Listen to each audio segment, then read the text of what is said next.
ഇവിടെ ഗ്ലാം സ്റ്റുഡിയോയിൽ modal silk എപ്പോൾ വന്നാലും ഭയങ്കര എവർ ഹിറ്റായിട്ട് നമുക്ക് മൂവ് ചെയ്യുന്നതാണ്. ഇത്തവണ ഞാൻ കസ്റ്റമൈസ് ചെയ്തിരിക്കുന്നത് ഒരു short top with skirt palazzo ടൈപ്പായിട്ട് നമ്മളൊരു കോട്ട് സെറ്റ് പോലെ നമ്മൾ ഡിസൈൻ ചെയ്തിട്ടുണ്ട്. നല്ല comfy wear. Modal silk use ചെയ്യുന്നവർക്ക് അറിയാം ഇതിൻ്റെ കംഫർട്ടബിൾ എന്താണെന്നുള്ളത്. ഇത്തവണ ഞാൻ ചെയ്തിരിക്കുന്നത് നോക്കിയാൽ പേർപ്പിളിൽ ഈ ഒരു ബാന്തിനി പാറ്റേൺസ് വന്നിരിക്കുന്ന ഒരു ഷോർട്ട് ടോപ്പാണ് ചെയ്തിരിക്കുന്നത്. സൈഡ് സ്ലിറ്റ് ഒക്കെ കൊടുത്ത് നല്ലൊരു വൈഡ് വീനൊക്കെ കൊടുത്ത് പഫും ഒക്കെ കൊടുത്ത് നല്ലൊരു എൽബോ സ്ലീവ് ഒക്കെ കൊടുത്തിട്ട് ഒരു ഷോർട്ട് ടോപ്പ് ചെയ്തിട്ടുണ്ട്.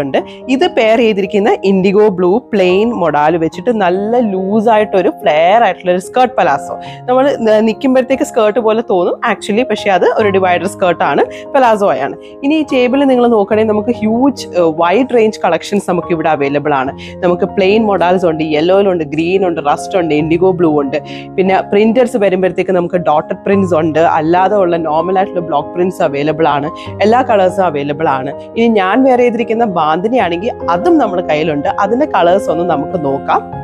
ഇതിനകത്ത് കാണുകയാണെങ്കിൽ കണ്ടോ, നമ്മൾ ഈ ഞാൻ വേറെ ഇരിക്കുന്ന ബാന്തിനി തന്നെ ഡിഫറെൻറ്റ് കളേഴ്സ് ഉണ്ട്. ഡിഫറെൻറ്റ് കളേഴ്സ് പേർപ്പിൾ ഉണ്ട്, അക്വാ ഗ്രീൻ ഉണ്ട്, പിന്നെ ഇൻഡിഗോന്റെ കളക്ഷൻ ഉണ്ട്. പ്ലെയിൻ മൊഡാൽസ് വെച്ചിട്ട് നമുക്ക് പെയർ ചെയ്ത് നമ്മുടെ ആ ഒരു ഇമാജിനേഷൻ പോലെ നമുക്ക് പെയർ ചെയ്ത് ഇതേപോലെ തന്നെ സ്റ്റൈൽ ചെയ്ത് നടക്കാം. നമ്മൾ സജഷൻസ് തരാൻ റെഡിയാണ്. നിങ്ങൾ ജസ്റ്റ് എന്താ ചെയ്യേണ്ടതെന്നുള്ളത് അറിയാലോ. നമ്മൾ സ്റ്റോർ വിസിറ്റ് ചെയ്യുക. സ്റ്റോർ ലൊക്കേഷനൊക്കെ എല്ലാവർക്കും അറിയുമെന്ന് വിചാരിക്കുന്നു. നമ്മൾ ഷെരീസ് ഗ്ലാം സ്റ്റുഡിയോ വിസിറ്റ് ചെയ്യുക ഈ വീക്കെൻഡ് തന്നെ. ഇതെല്ലാം പെട്ടെന്ന് ഫാസ്റ്റ് മൂവിങ് ആയിരിക്കും. അതുകൊണ്ട് don't forget to place your orders immediately. We are waiting for you here at Sherees glam studio.